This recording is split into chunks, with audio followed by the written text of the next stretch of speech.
और खास बात इंडिया तफसील से दफा 370 के ताल्लुक से अर्जियों पर आज सुप्रीम कोर्ट में समाअत हुई। अदालत ने मनसूखी की आईनी हैसियत को चुनौती देने वाली तमाम अर्जियों को आईनी बेंच के सुपुर्द कर दिया है। इन अर्जियों पर आईनी बेंच अक्टूबर में समाअत करेगी। अलीमुद्दीन की अर्जी पर अदालत ने उसे कश्मीर जाने की इजाजत दे दी। अदालत ने अलीमुद्दीन को तहफ़्फ़ुज़ फराहम कराए जाने की हिदायत दी है। सुप्रीम कोर्ट ने सीताराम येचुरी की अर्जी पर समाअत करते हुए उन्हें भी कश्मीर से वाबस्ता CPIM लीडर यूसुफ तारिगामी से मिलने के लिए कश्मीर जाने की इजाज़त दे दी है। सीताराम येचुरी ने कहा कि वो कल तारिगामी से मुलाकात के लिए कश्मीर जाएंगे। वहीं सुप्रीम कोर्ट ने मीडिया पर वादी में पाबंदी के ताल्लुक से अनुराधा भीषण की अर्जी पर भी समाअत की। अदालत ने इस सिलसिले में मरकजी हुकूमत को नोटिस जारी करके 7 रोज में जवाब देने को कहा है। वकील मुजफ्फर इकबाल ने न्यूज़ 18 से बातचीत में कहा कि मामले को आईनी बेंच के हवाले किए जाने से वो खुश है।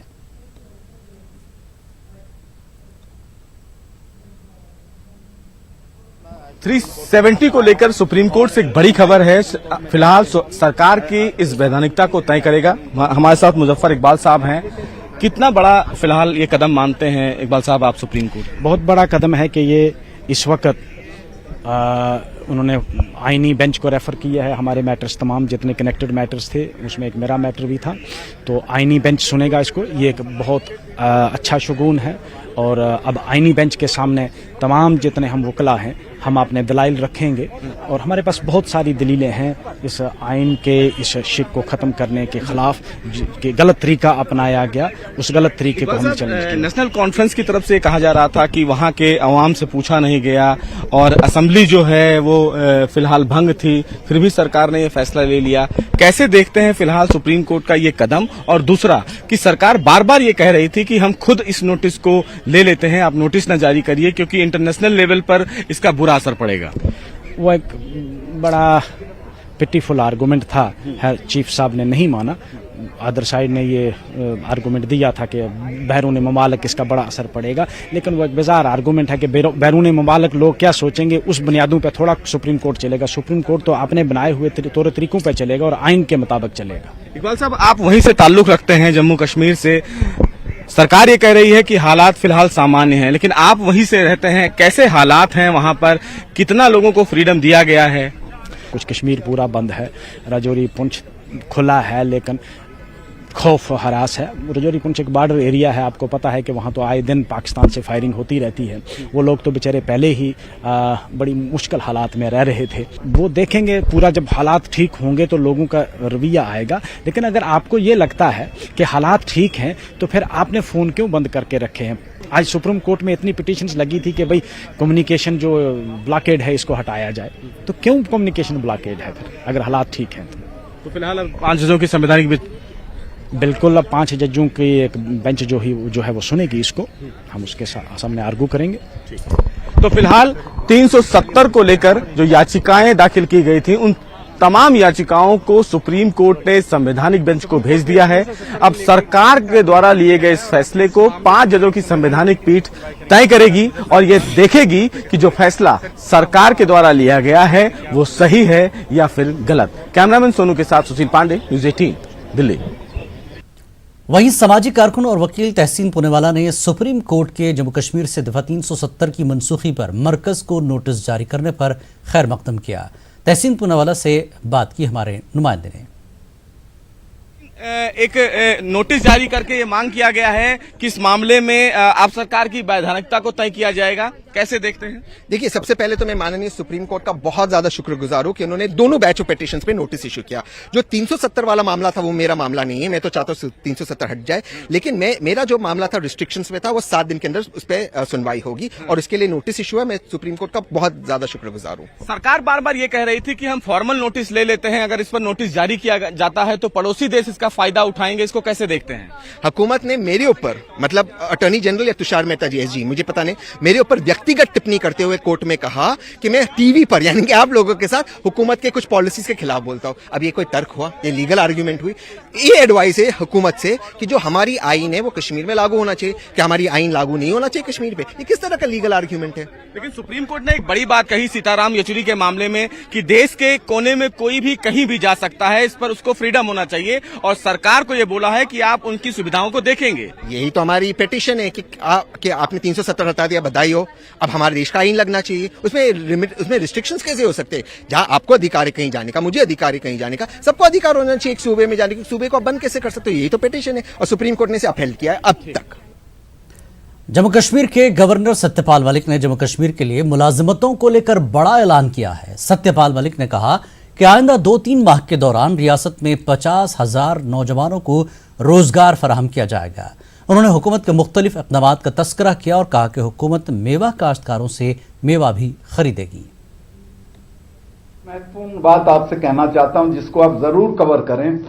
हमने एक्सरसाइज करके, हमारे सारे अफसरान ने, सीएस साहब ने, पूरे जो गवर्नमेंट का सिस्टम है उसमें एक्सरसाइज करके ढूंढा। हमारे पास 50,000 गवर्नमेंट जॉब्स हैं, वो हम भरेंगे, उसकी हम घोषणा करते हैं। नौजवानों से कहेंगे कि वो उसमें बढ़ चढ़ के हिस्सा लें, शिरकत करें। 50,000 नौकरियां हम आने वाले 2-3 महीने में यहां के नौजवानों को दे देंगे और ये वैकेंसीज भर देंगे। लार्जेस्ट सिंगल रिक्रूटमेंट ड्राइव है ये इस स्टेट की लाइफ में। कभी इतना नहीं हुआ है कि 50,000 लोग एक साथ भर्ती हुए हैं। सेंटर काम कर रहा है इस बात पे कि कहां कहां फौज की भर्ती हो, कहां सीआरपीएफ की हो, कहां बीएसएफ की हो, कहां लद्दाख स्काउट की हो, वो अलग से है, उसमें लाखों लोग उसमें आएंगे। लेकिन ये 50,000 हमारी जो सरकार है उसमें भर्ती होंगे। यहां के जो एप्पल ग्रोवर्स हैं उनकी प्रॉब्लम्स हैं, उनसे हम वाकिफ हैं। अभी तो शुरू हुआ है फसल, 15 दिन बाद असल में उसको तोड़ना शुरू करेंगे। 22 लाख मेट्रिक टन एप्पल होता है। There are 7 lakh farmers growing apple. NAFED से बात हुई है, वो वर्क आउट कर रहे हैं एक स्कीम जिसमें वो एमएसपी डिक्लेयर करेंगे जो बाजार भाव से कम 10 रुपए ज्यादा होगा और उस भाव पे वो 5,500 करोड़ रुपए का एप्पल यहां से खरीदेंगे जो टोटल प्रोड्यूस का 50% से ज्यादा होगा। तो हम एप्पल ग्रोवर्स को नुकसान नहीं होने देंगे। जब से जम्मू कश्मीर से दफा 370 की मनसूखी हुई है तब से पाकिस्तान की बौखलाहट में इजाफा ही होता जा रहा है। पाकिस्तान इस मसले पर आलमी सतह पर हिंदुस्तान को घेरने की कोशिश में लगा है। अब पाकिस्तान ने अक़वाम मुत्तहिदा को ख़त लिखा है जिसमें हिंदुस्तान पर कश्मीर में तशद्दुद और इंसानी हुकूक़ की खिलाफ वर्जी जैसे संगीन इल्ज़ाम लगाए गए हैं। इस ख़त में पाकिस्तान ने अपने दावों को सच साबित करने के लिए कांग्रेस के साबिक़ सदर राहुल गांधी के बयान का हवाला दिया। आपको बता दें कि गुज़श्ता दिनों राहुल गांधी के अपोजिशन के वफ़द के साथ जम्मू कश्मीर दौरे पर गए थे, लेकिन उन्हें श्रीनगर एयरपोर्ट पर ही रोक दिया गया था, जिसके बाद राहुल गांधी ने बयान दिया था कि जम्मू कश्मीर में सब कुछ ठीक नहीं चल रहा है।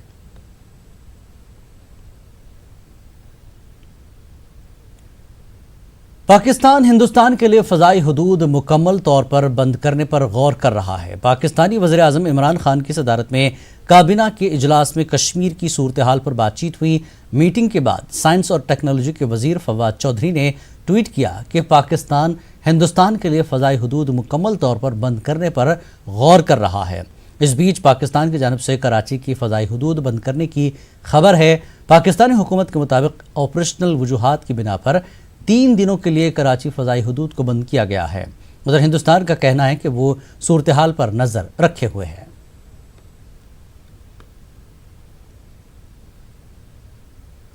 कश्मीर के स्कूली तलबा ने अजमेर में ख्वाजा मोइनुद्दीन चिश्ती रहमतुल्लाह अलैह के दरबार में हाजिरी दी। तलबा ने कश्मीर में अमन व अमान की दुआ की। बच्चों के साथ राष्ट्रीय राइफल के दीपक काविया ने कहा कि स्कूली बच्चे राजस्थान टूर पर आए थे, उन्हें ख्वाजा साहब के दरबार की ज़ियारत कराई गई। इस ग्रुप में कश्मीर के 20 बच्चे और 2 टीचर्स शामिल हैं।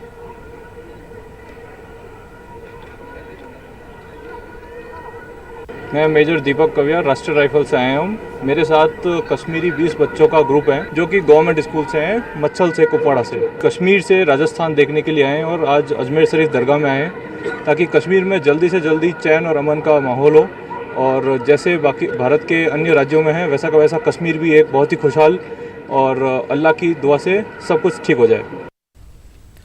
बिहार के मुसलमानों में एनआरसी को लेकर अफवाहों का बाजार गर्म है। इस ताल्लुक से मसाजिद में ऐलानात हो रहे हैं और अपने कागजात को दुरुस्त कराने की लोगों से अपील की जा रही है। सूबे की मुस्लिम तंजीमों ने भी इस ताल्लुक से बेदारी मुहिम चलाने का ऐलान किया। इदारा शरिया बिहार ने बाकायदा एक लीगल सेल कायम करने की बात की है। वहीं इमारत शरिया ने लोगों से अफवाहों से बचने की अपील की है। इमारत के मुताबिक आइंदा साल NPR यानी मरदमशुमारी होगी। इमारत ने भी मुसलमानों से तमाम बुनियादी कागजात को ठीक कराने की अपील की है। वहीं ऑल इंडिया पसमानदा मुस्लिम महाज का कहना है कि NRC का मामला अगर बिहार में आता है तो गरीब और सैलाब मुतासरा इलाकों में रहने वाले लोग सबसे ज़्यादा परेशान होंगे।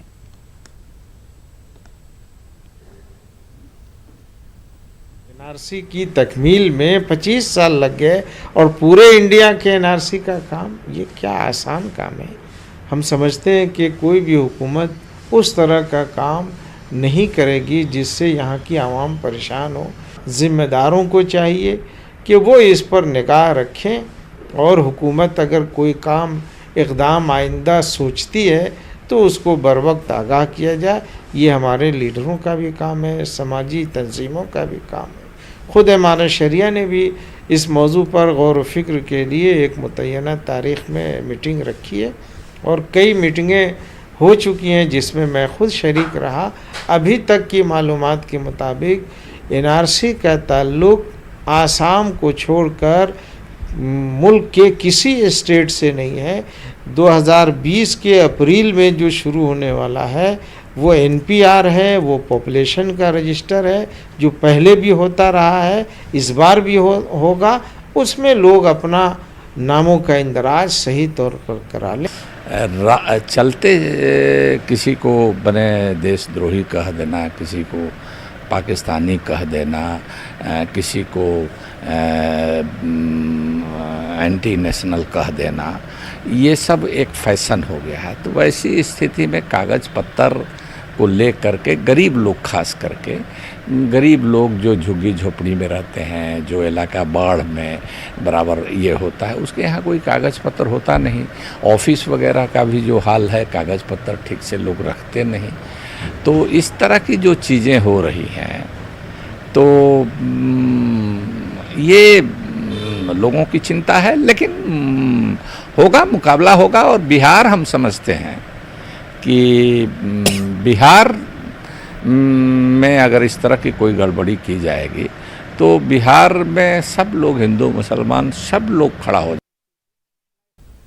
औरंगजेब रोड के बाद दिल्ली में फिरोज शाह कोटला स्टेडियम का नाम तब्दील किया जा रहा है। DDCA ने 12 सितंबर को नाम की तब्दीली करने की बात कही है, जिस पर मौरखीन तशवीश का इजहार कर रहे हैं।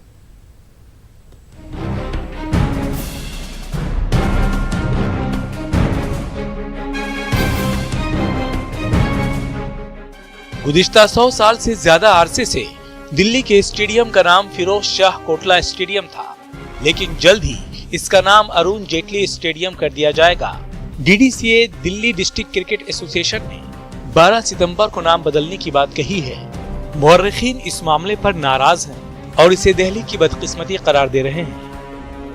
नहीं, बिल्कुल। देखिए, हम तो यही सोच रहे हैं कि ख़ास इनका एक टारगेट है, मुसलमानों को टारगेट कर रहे हैं। ये भाई सीधी सी बात है कि आमतौर पे ये आपके लिए भी हैरानी होगा कि स्टेडियम का नाम किसी बड़े खिलाड़ी के नाम पे रखा जाता है, और मुझे नहीं लगता कि खिलाड़ी में, क्रिकेट में कोई बहुत ज़्यादा, मतलब उनकी ज़ाहिर खिदमत हैं, देश के लिए बड़ी खिदमत हैं, उसको भुलाया नहीं जा सकता। लेकिन कोई बड़ा खिलाड़ी का अगर नाम रखा जाए तो शायद वो ज़्यादा शान शान होता। फिरोज शाह तुगलक को हिंदुस्तान में पानी और नहरों के रखरखाव के लिए जाना जाता है। दुनिया में फिरोज शाह कोटला स्टेडियम का नाम मशहूर भी है, लेकिन जिस तरह से औरंगजेब रोड का नाम बदला गया, इसको देखते हुए कई लोग मुस्लिम नामों को निशाना बनाने की बात कह रहे हैं। हिंदुस्तान के उस वक्त के जो बड़े मसले थे पानी के, और ये उसके लिए उन्होंने बहुत काम किया, बहुत सारे डैम बनाए, बहुत सारे कैनाल्स बनाए। तो ये एक बड़ा कंट्रीब्यूशन उनका था। और जमुना के किनारे उन्होंने अपना शहर फिरोज़ाबाद बनाया था, जिसको बाद में फिरोज शाह कोटला कहा गया। वो स्टेडियम जो हिंदुस्तान के कुछ पुराने स्टेडियम्स में से एक था, उसका नाम बदल के अब आपने अरुण जेटली के नाम पर रख दिया। और अरुण जेटली का क्या कंट्रीब्यूशन है क्रिकेट में? ये कहा जा रहा है कि वो DDCA के प्रेसिडेंट थे, तो ये तो पॉलिटिकल अपॉइंटमेंट है। गुज़िश्ता कुछ सालों में बहुत सारे मुस्लिम नाम तब्दील कर दिए गए हैं, जिनमें मुगल सराय, इलाहाबाद, औरंगजेब रोड शामिल हैं। ऐसी सूरत हाल में अगर कुछ लोग फिरोज शाह कोटला स्टेडियम के नाम पर सवाल उठा रहे हैं तो ये बिल्कुल गलत नहीं है। न्यूज़ 18 उर्दू के लिए दिल्ली से खुर्रम शहजाद की रिपोर्ट। वक्त एक ब्रेक का, ब्रेक के बाद फिर लौटेंगे।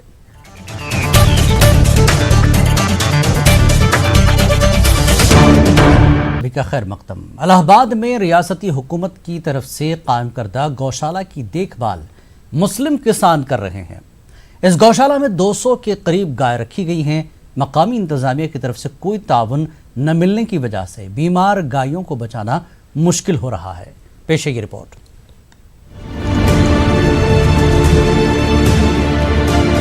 इलाहाबाद शहर से 60 किलोमीटर दूर कोरवा तहसील के बड़ूखर में गांव पंचायत की तरफ से गौशाला कायम की गई है। इस गौशाला की काबिले जिक्र बात यह है कि इसकी देखरेख गांव के मुस्लिम किसान कर रहे हैं। इस गौशाला में सेहतमंद गायों के अलावा बड़ी तादाद में बीमार गाय भी हैं। लेकिन मकामी इंतजामिया की तरफ से किसानों को कोई ताउन न मिलने की वजह से बीमार गायों को बचाना मुश्किल हो रहा है। डाले गए साहब, जानवर हमारे कुछ मर रहे हैं, उनको सही ढंग से दवा नहीं हो रहा है। डॉक्टर को फोन किया जाता है, आता है डॉक्टर, देख के चला जाता है, जानवरों के बीच खड़ा होकर अपना फोटो ले लेते हैं। कोई अधिकारी आते हैं? कोई अधिकारी, एडीओ, पंचायत लोग आते हैं तो लोग भी जानवरों के पास खड़े होकर अपना फोटो खिंचा करके चले जाते हैं। यहाँ जो समस्या बताते हैं, कहते हैं ठीक है कल हो जाएगा, सब हो जाएगा। आज तक कुछ हुआ नहीं, खाली हम लोग परेशानी में आज 8 महीना चल रहे हैं। तो क्या करें, जानवर मर रहे हैं, उनको फेंकते फेंकते हम लोग परेशान हो गए, तो इसलिए अपना हम 2-3 जानवर मर चुके। मकामी किसानों की तरफ से गौशाला की बीमार गायों को बचाने की पूरी कोशिश की जा रही है। किसानों ने बीमार गायों की इत्तला मकामी इंतजामिया को कई बार दी है, लेकिन अभी तक इस गौशाला में इलाज के लिए किसी डॉक्टर को नहीं भेजा गया है। इसके अलावा इंतजामिया ने गौशाला की सिक्योरिटी के लिए जिन अफराद को रखा था, इनकी तनख्वाह अभी तक अदा नहीं की गई है। यही है भाई, पगार नहीं मिल रहा है पूरा 8 महीना हो गया। माल भी मर रहे हैं, 10 से 5 डेली मर रहे हैं, डॉक्टर नहीं आ रहा है, फोनों करे को नहीं आ रहा है, क्या करें हम लोग। रियासत की योगी हुकूमत ने गौवंश की तहफ्फुज के लिए बाकायदा अलग से विजारत तक कायम की हुई है, लेकिन रियासत के दूर दराज के गाँव में कायम गौशाला की हालत बद से बदतर होती जा रही है। गर्चे बड़ूखर गांव के मुस्लिम किसान बीमार गायों को मरने से बचाने की पूरी कोशिश कर रहे हैं, ताहम जब तक हुकूमत की तरफ से कोई मदद नहीं मिलेगी, इनका ये काम मुश्किल होता जाएगा। न्यूज़ 18 उर्दू के लिए इलाहाबाद से मुश्ताक आमिर की रिपोर्ट। मगरिबी यूपी और एनसीआर में इन दिनों बच्चा चोरी की अफवाहों का बाजार गर्म है। बच्चों के दिलों से खौफ खत्म करने और बेदार करने के लिए मेरठ के इस्माइल गर्ल्स इंटर कॉलेज में खुसूसी बेदारी मुहिम का इनेकाद किया गया।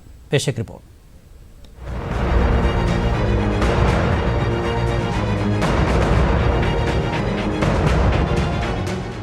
इन दिनों मगरिबी यूपी में बच्चे चोरी करने वाले गिरोह के सरगर्म होने की अफवाहों का बाजार गर्म है। बच्चे चोरी करने के शक में बुलंदशहर, हापुड़, मुजफ्फरनगर, मेरठ और सहारनपुर में भीड़ के जरिए लोगों को तशद्दुद का निशाना बनाए जाने के 1 दर्जन से ज्यादा मामले दर्ज किए गए हैं और इन मामलों में तशद्दुद करने वाले और अफवाह फैलाने वाले अफराद के खिलाफ पुलिस ने कार्रवाई भी की है।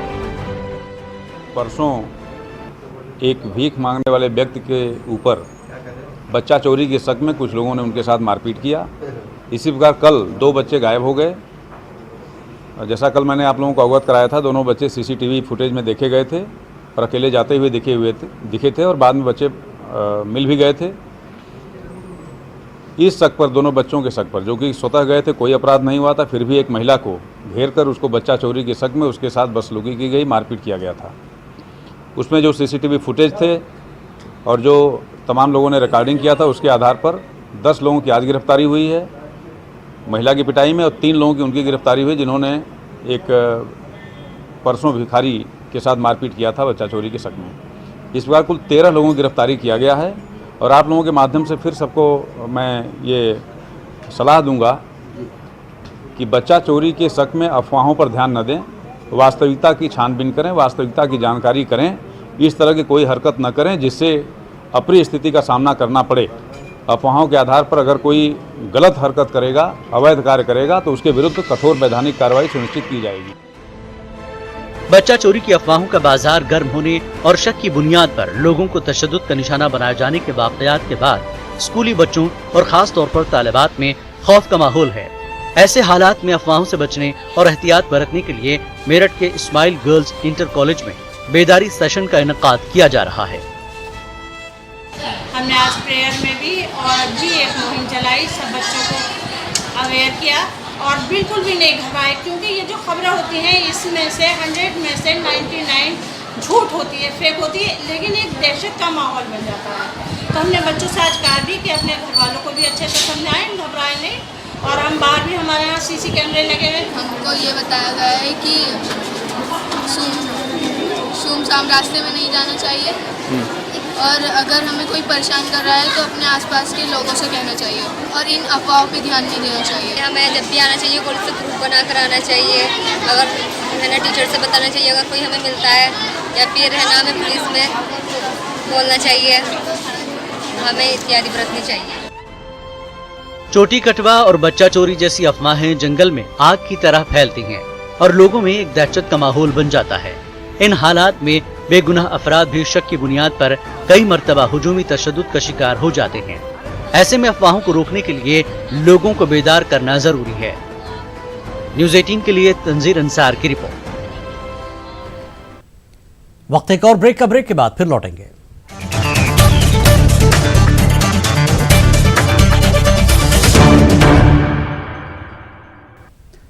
मध्य प्रदेश वक्फ बोर्ड मुलाजमीन की नाअहली की वजह से खसारे का शिकार है। हद तो यह है कि बोर्ड के मुलाजमीन खसरा लिखतौनी और ज़मीनों की पैमाइश के हुनर से भी वाकिफ नहीं है। पेश खास रिपोर्ट।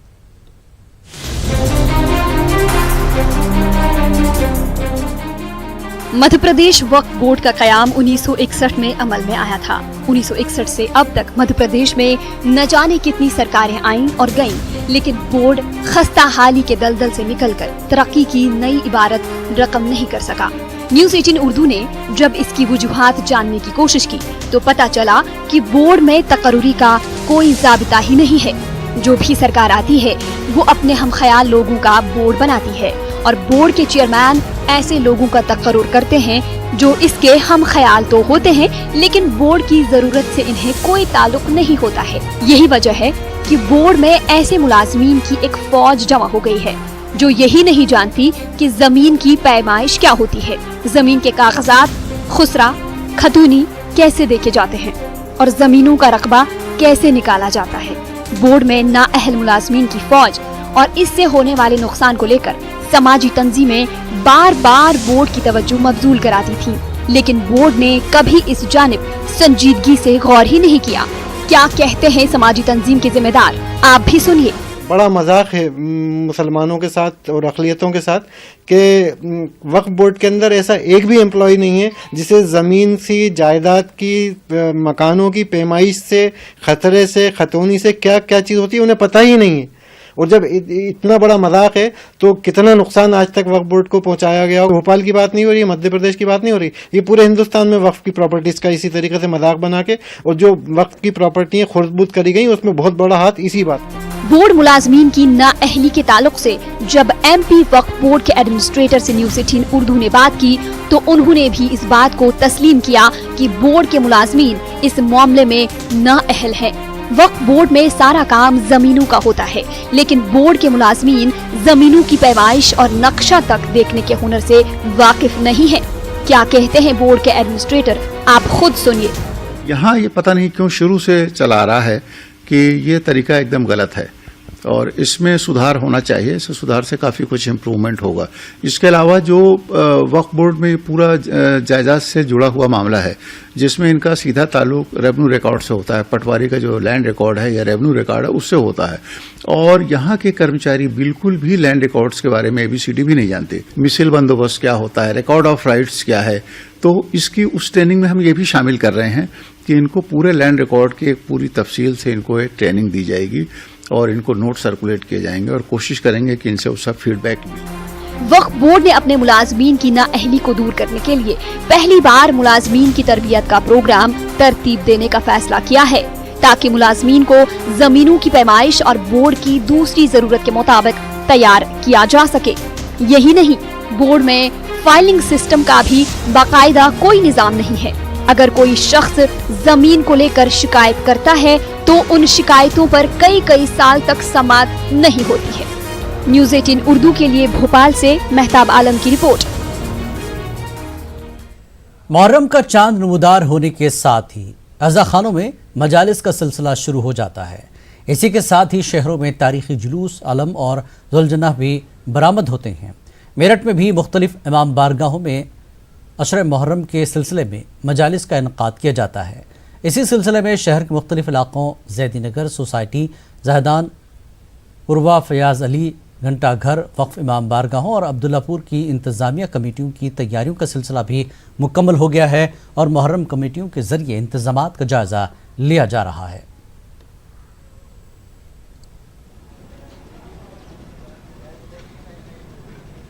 दो मुहर्रम से यहाँ मेरठ का पहला जुलूस शुरू होता है। 2 मुहर्रम, उसके बाद में 3 तारीख को अलम का जुलूस है, वो भी पुराना गेट इमाम बारगाह से है। उसके बाद में कदीमी जुलूस शुरू हो जाते हैं। जो कदीमी जुलूस है उसमें तकरीबन 150 साल पुराना ये जुलूस है, जो 4 तारीख को अलहाज डॉक्टर सैयद इकबाल हुसैन से बरामद होता है शाम को 6 बजे।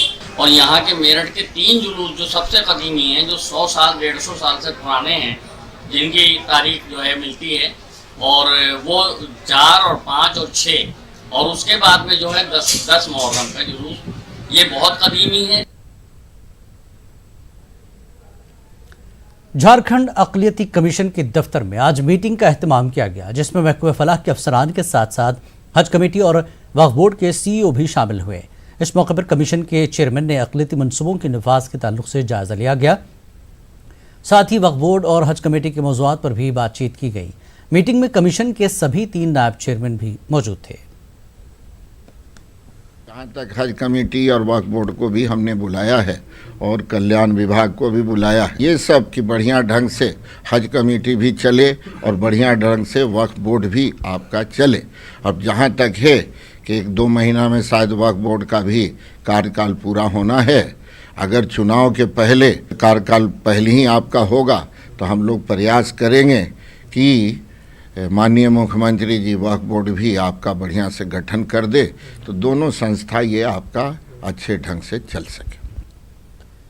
जुनूबी हिंद की मशहूर दीनी दरसगाह दारुल उलूम सबील रशाद के मोहतमिम मौलाना अहमद माज रशादी की आज तदफीन अमल में आई। बेंगलुरु में असर की नमाज के बाद सबील रशाद में उनकी नमाज जनाजा अदा की गई। मदरसे के अहाते में ही तदफीन अमल में आई। कल शाम मौलाना अहमद माज रशादी का दिल का दौरा पड़ने से इंतकाल हुआ। 49 साला मौलाना अहमद माज कर्नाटक के साबिक अमीर शरीयत मरहूम मौलाना मुफ्ती अशरफ अली के फर्जंद थे। गुज़श्ता 2 सालों से दारुल उलूम सबील रशाद के मोहतमिम के ओहदे पर फाइज थे। इनके अचानक इंतकाल पर रियासत के मुसलमानों बिलखुसूस रशादी उलमा में गहरे दुख और दर्द का इजहार किया जा रहा है।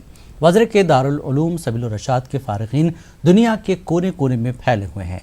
मौलाना अहमद माज के इंतकाल पर कर्नाटक के अमीर शरीयत मौलाना सगीर अहमद रशादी, दीगर उलमा इकराम, सियासतदानों, समाजी कारकुनों ने गहरे रंज का इजहार किया है।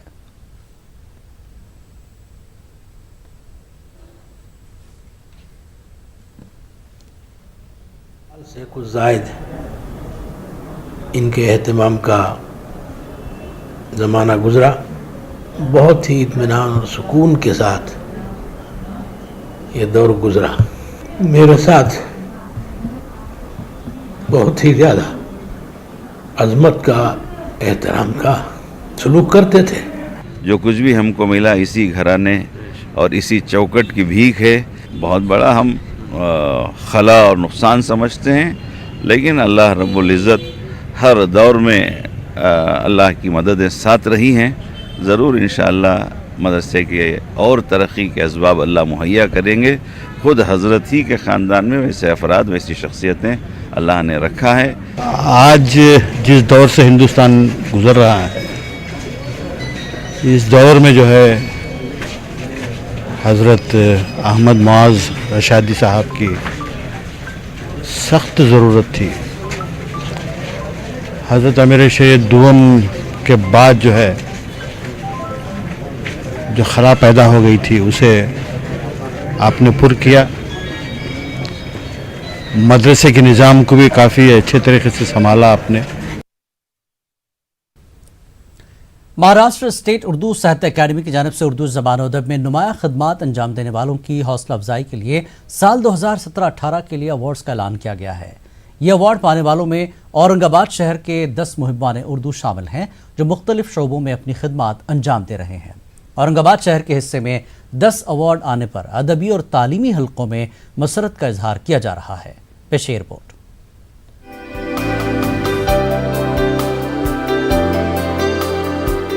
औरंगाबाद शहर को उर्दू अदब का गहवारा कहा जाता है। इसकी ताज़ा मिसाल महाराष्ट्र स्टेट उर्दू साहित्य अकादमी के वो अवार्ड्स हैं जो शहरियान औरंगाबाद के हिस्से में आए हैं।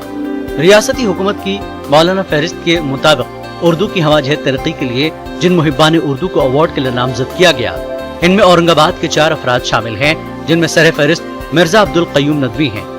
रियासती अकादमी की जानिब से औरंगाबाद के 10 मुहिब्बान उर्दू को अवार्ड के लिए नामजद किए जाने पर उर्दू हलकों में मसरत का इजहार किया जा रहा है। खासतौर जो मैंने कारनामा अंजाम दिया, आलमी कारनामा, वो है कौमी उर्दू काउंसिल से जो सारा शायर था हमारा बच्चों की दुनिया, मैंने गुज़श्ता 6 साल में इसकी 5,57,800 काफी फरोख्त करके एक आलमी रिकॉर्ड बना है और ये साबित कर दिया है कि आज भी अगर बच्चों पर मेहनत की जाए तो बच्चे पढ़ने के लिए तैयार हैं।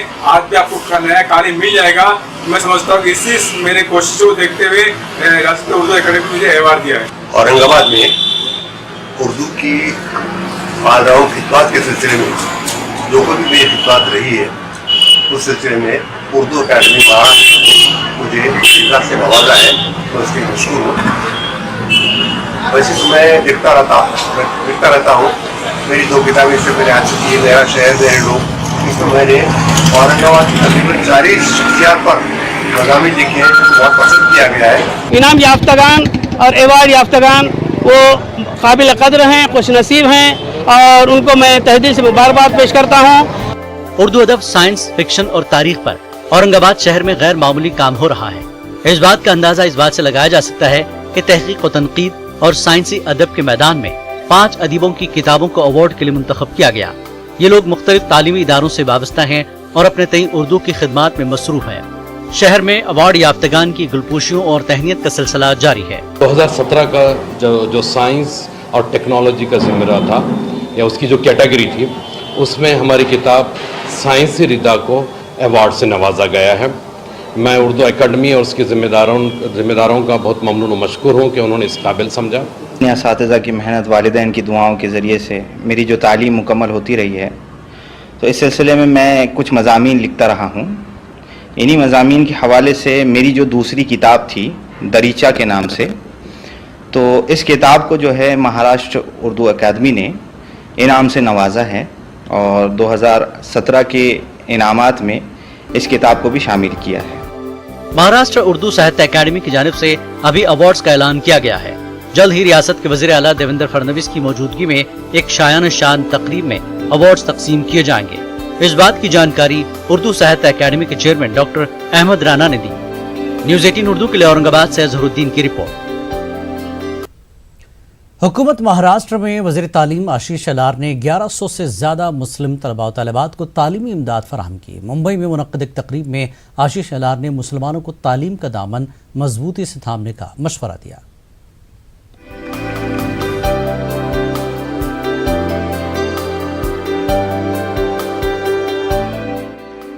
माशी तौर पर पसमानदा और पिछड़े हुए वालिदैन जिनके लिए बच्चों की स्कूल की फीस अदा करना एक बड़ा मसला है, इन जैसे 1100 खानदान को रियासती वज़ीर तालीम आशीष शीला ने राहत फराहम करते हुए स्कूली फीस की अदायगी के लिए माली इमदाद फराहम की। मुंबई के बांद्रा रंग शारदा हॉल में मुनाकिदा एक प्रोग्राम में तालीमी इमदाद फराहम की गई।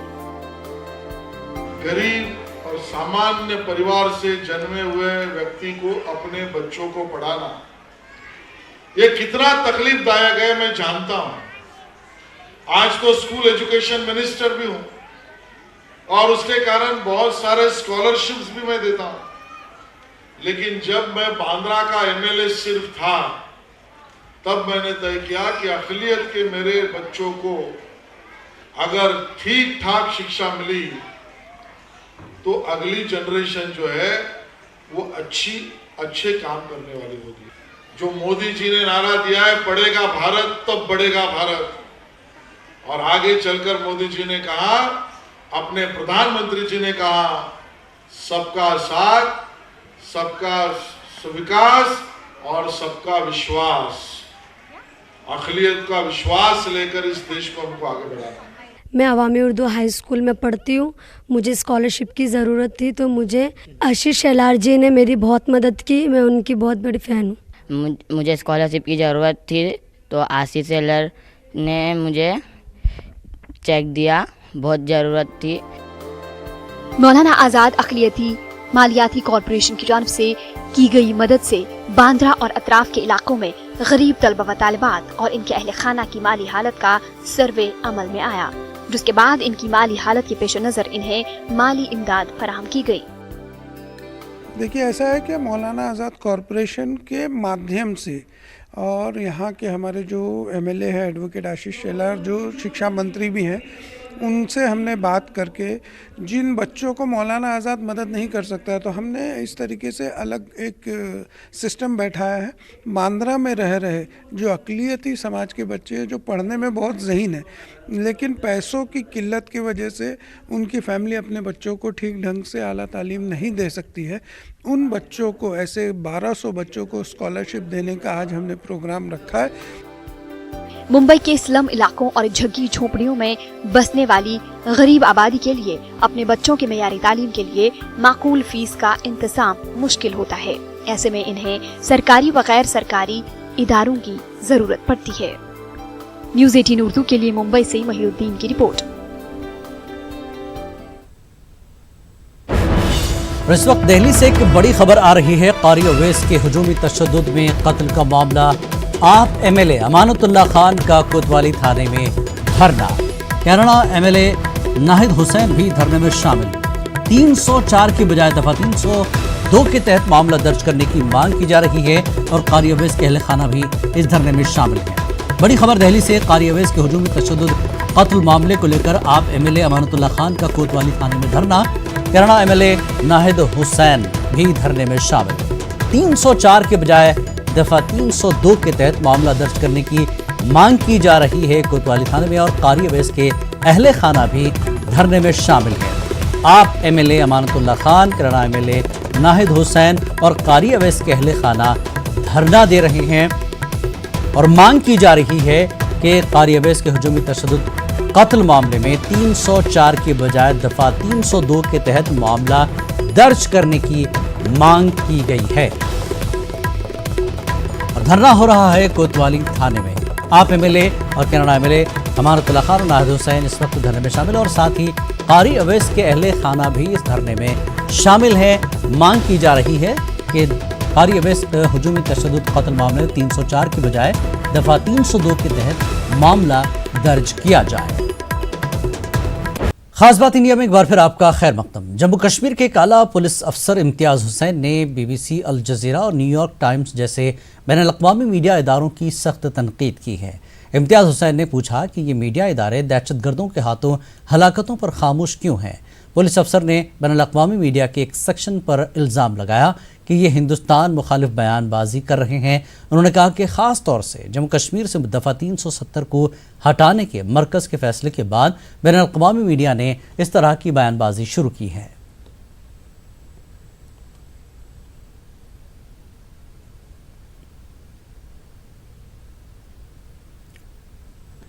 महकमे सेहत करगिल की जानिब से आज जिला अस्पताल में कौमी टीकाकारी मुहिम रोटा वायरस वैक्सीन मुतारफ कराई गई। DC करगिल बसीरुल हक चौधरी ने चीफ मेडिकल अफसर डॉक्टर इब्राहिम खान के हमरा इस मिशन का इफ्तिताह किया।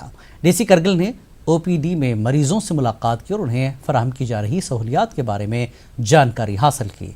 DC ने मरीजों को तमाम सहूलियात फराहम करने की हिदायत दी। डॉक्टर अनवर हुसैन ने रोटा वायरस वैक्सीन के फ़वाइद से वाकिफ कराया। हाँ, जैसा जो रोटा वायरस जो है इधर लिखा हुआ है, रोटा वायरस एक जरासीम है जो अभी अगर हम देखें हिंदुस्तान में अभी सबसे ज़्यादा 5 साल से कम बच्चों में जो है जो सबसे ज़्यादा बच्चे बीमार होते हैं और बीमार होने के बाद मरने के भी इम्कान होते हैं, वो जुलाब है। तो ये जो रोटा वायरस है एक ऐसा जरासीम है जो 80% जुलाब का जो है रीज़न है रोटा वायरस। तो हिंदुस्तान की बाकी स्टेट्स की तरह अभी इंशाल्लाह हमारे करगिल में भी आज से ये वैक्सीन हमारे बच्चों को मिलना शुरू हो गया है जिसकी वजह से रोटा वायरस से जो जुलाब होता है बच्चों को, उसका जो है परसेंटेज बिल्कुल कम होने जा रहा है और उसकी वजह से जो है बच्चों में अमवात जो है बिल्कुल कम होगा।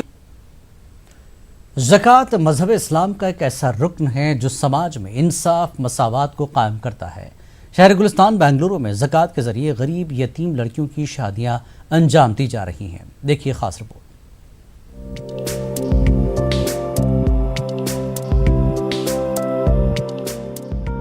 बेंगलुरु की यतीम खाना अहले इस्लाम के अहाते में 12 गरीब जोड़ों का निकाह अमल में आया।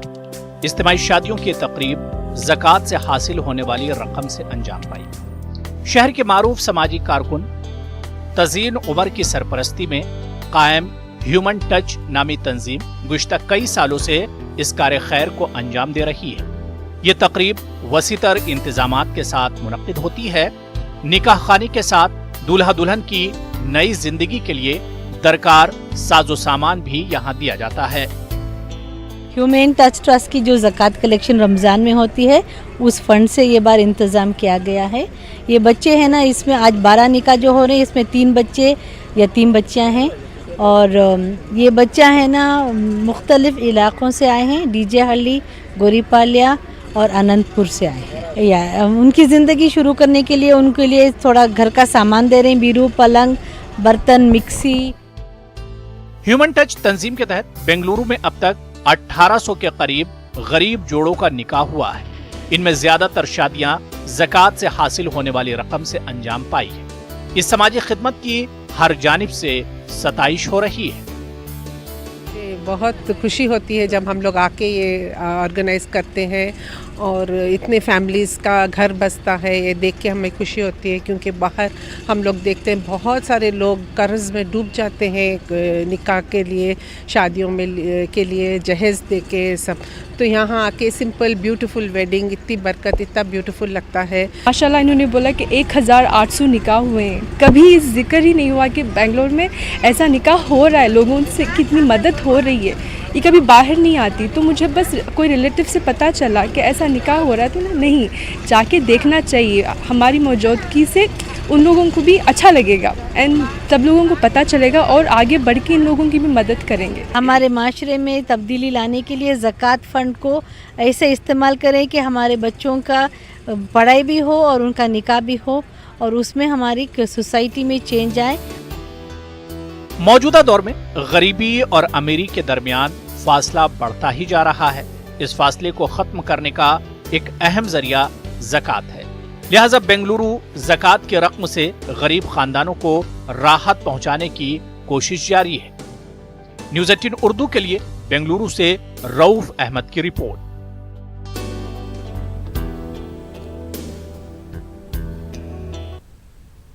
खास बात इंडिया में फिलहाल इतना ही। आदाब।